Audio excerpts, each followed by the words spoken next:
What is up, guys? Welcome back to the channel. Today you can see here I have an iPod Touch in front of me, and this is actually the last iPod that is ever going to be made, the iPod Touch 7th generation. I just recently bought it after it was found out to be discontinued, and today I'm going to be doing an unboxing for you guys. So guys, one thing you'll notice about this box is that it looks much more old school than you're used to with an Apple product. It has plastic all the way around, very much older style. Last we saw it on a different device, I believe was the iPhone 5C. So it's definitely a very different kind of design, and it's basically the same design as the iPod Touch 5th generation, which came out in 2012. So they didn't really change much about this box, and they didn't really need to, because it's a good box, but the more I think about it, I can see this as a reason that they actually discontinued this iPod. I'm sure Apple was still making a profit on these iPods when they discontinued them. I'm sure they were making a good enough amount to not discontinue it for that reason specifically, but I'm starting to think that they didn't want to put money into doing a new box for this. They didn't want to change the box style because that would cost a lot of money to mass produce something that you already have a ton of. And this box, I mean, you can tell it's plastic all around. It's not environmentally friendly. That's not what they want to go towards. Apple doesn't even have plastic on the newest iPhones. You don't even have the seal that everyone was used to with the older devices. So definitely see that as a main reason why they would have gone to discontinue this. And you can see this label is new too. It has the newer Apple Music icon.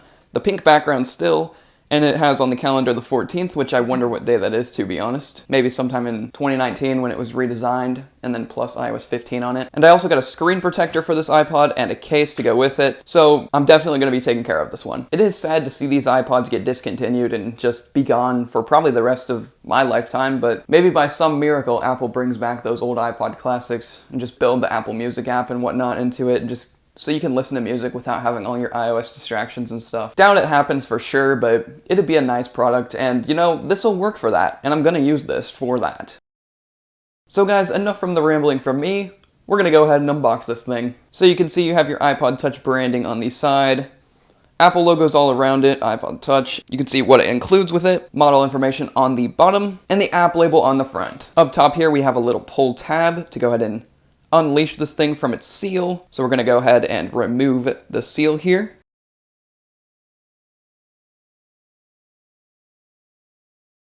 Seal removed. Now I can already feel it wants to open up now. Now we can go ahead and open it from its encapsule.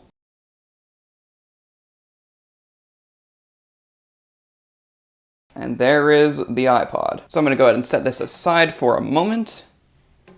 And you can see the typical designed by Apple in California branding. We can go ahead and go through here.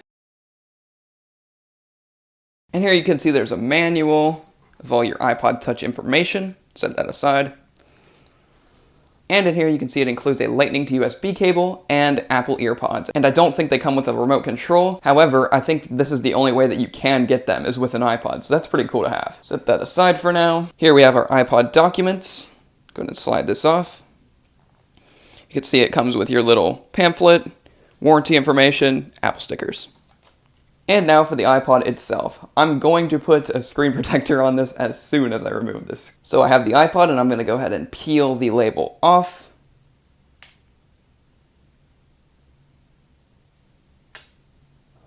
It's about as clean as it's ever going to be. So I just put on the screen protector, and it'll now get to say scratch-free and protected. And guys, you already know that I couldn't buy an iPod without getting an engraving. Here it is.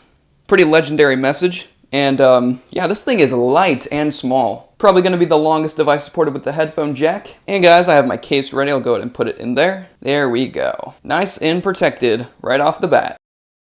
So guys, we're going to power it on for the first time straight from the factory. We're both seeing this for the first time on a new iPod. I haven't unboxed an iPod since this one in like 10 years, I think. It was 2011, so now let's go ahead and turn this thing on.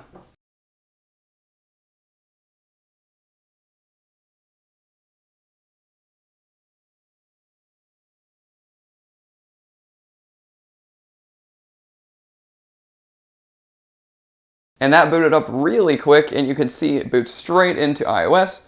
I wonder what version of iOS this is on, 15 point something probably. And you can see it has a very good battery charge left in it, which means this is a fairly new one because They don't last extremely long on the battery. There's the pink hello screen. Looks fantastic. Now I'll set this up momentarily, but for right now, let's talk about the community that would be buying this iPod. Obviously, it's not anywhere near as big of a community that would buy it as was the last, let's say, 10 years, but there's still a decent amount of people who buy it for, for parents who don't want their children to have a phone, jobs where you want to listen to podcasts or music, but you're not allowed to have a cellular phone. These can really help with that. And it's not a big market, but it's definitely something that was there. And this iPod wasn't dead just yet. There was still a market for it. I really do think the only reason they discontinued it at this point, they had to have been making a decent amount on it. I believe it was due to the packaging. They just didn't want to put the money into changing the packaging. I mean, this thing is a terrible deal when you look at it. You can buy an iPhone 6S and a 7 with more storage available to it for way less than an iPod that's less powerful than a regular iPhone 7. So yeah, it's definitely not a good buy, but I still bought this thing anyway because I wanted to make a video on it, and I just wanted to keep this thing. It's the last one. So guys, I'm going through the process of setting this thing up, and you can definitely see it's on iOS 15 with the background that it has. Yes, verified. I agree to your deadly terms that I've never read since 2013 or whatever. I may not know my own Mac's password, but I know my iPad's password. So guys, you can see I just set up this new iPod on its new version of iOS, and we'll see what version it's running on. So you guys can see it's running iOS 15.4.1. That's pretty cool. I'm definitely going to use this thing and take care of it very well, probably mostly for music, delete everything off the iPhone, just kind of clear it up, make it its own dedicated device. So guys, if you liked my video on this fantastic iPod Touch, make sure to hit the like button and subscribe to my channel because I make tons of content just like this that you definitely don't want to miss. And probably more future iPod videos. So thanks for watching and please subscribe. See you later.